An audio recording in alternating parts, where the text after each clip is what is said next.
Só para variar, isso foi bem pouco noticiado. Mas vocês viram o que aconteceu na Marcha dos Prefeitos?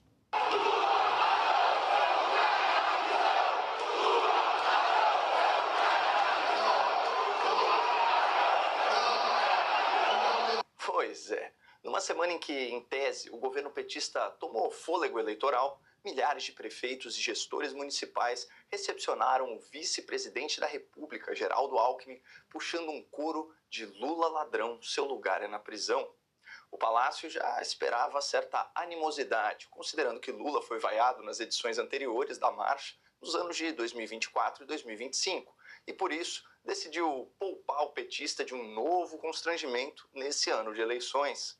Episódios como esse têm se tornado mais frequentes, especialmente quando a comunicação do governo não consegue coreografar nos mínimos detalhes as aparições públicas de Lula, sempre marcadas por Deixe o seu plateias like, amistosas, se inscreva no ambiente canal. controlado e entrevistas chapa branca.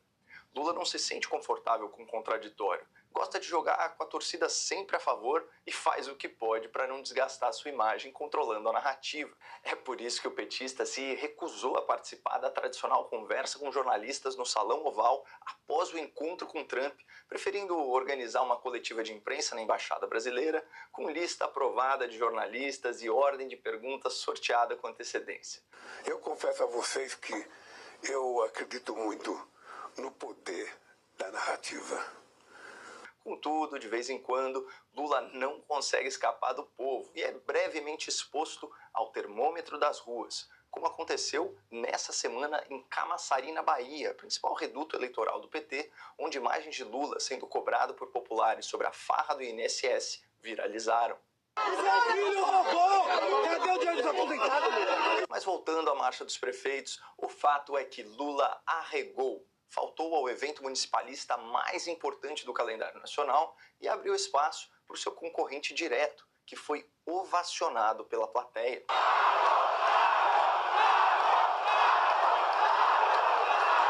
Quem aí quer a volta do Bolsonaro? Talvez essa seja uma das agendas mais importantes que qualquer pré-candidato à República tem que fazer. É um grande desrespeito não comparecer a uma solenidade como essa. Dito isso, uma pergunta se impõe. De onde vem essa preferência indisfarçável dos prefeitos pelo candidato líder da oposição? Afinal de contas, depois de criticar o tal orçamento secreto na campanha de 2022, Lula bateu todos os recordes de liberação de emendas parlamentares, especialmente as emendas PIX, que caem direto no caixa dos municípios. Para se ter uma ideia, foram 127 bilhões de reais em emendas nos 3 primeiros anos do governo petista, um aumento de mais de 50% em relação ao mesmo período do governo anterior. Mas isso não é nada comparado ao orçamento desse ano eleitoral de 2026. 61 bilhões de reais em emendas, um recorde absoluto. Com tanto dinheiro jorrando dos cofres de Brasília, era de se esperar uma recepção um pouco melhor que essa. O fato é que, sob gestão de Guedes e Bolsonaro, o caixa dos municípios era superavitário, mesmo durante a pandemia.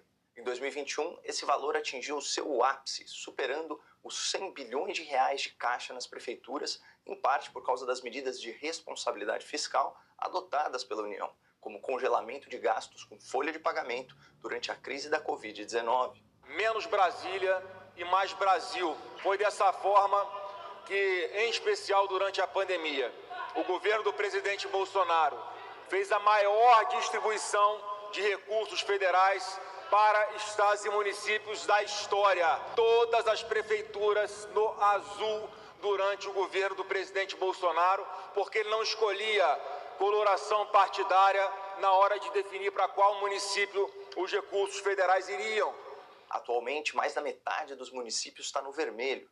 E o que mais pesa é a indexação de salários das carreiras públicas. Brasília aumenta os salários, mas quem paga a conta são as cidades do Brasil.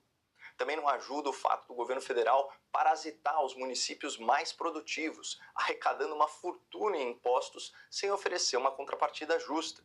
E, finalmente, existem reclamações de interferência política do Judiciário em repasses vindos do Congresso, especialmente pelo ministro Flávio Dino, o companheiro comunista indicado pelo Lula, que parece exercer pressão sobre os prefeitos em alinhamento com o governo petista. Mas tem um último ponto que não pode ser ignorado. Esse é o mapa ideológico do Brasil por cidades, depois das últimas eleições municipais em 2024. De acordo com dados do TSE, compilados e tratados por cientistas políticos da Universidade Federal do Paraná, partidos de centro-direita e de direita, em azul, tiveram o melhor desempenho da história, crescendo 5% em relação ao ciclo anterior e conquistando mais de 2.600 prefeituras, contra 2.100 do centro, em cinza, e apenas 750 da esquerda, em vermelho.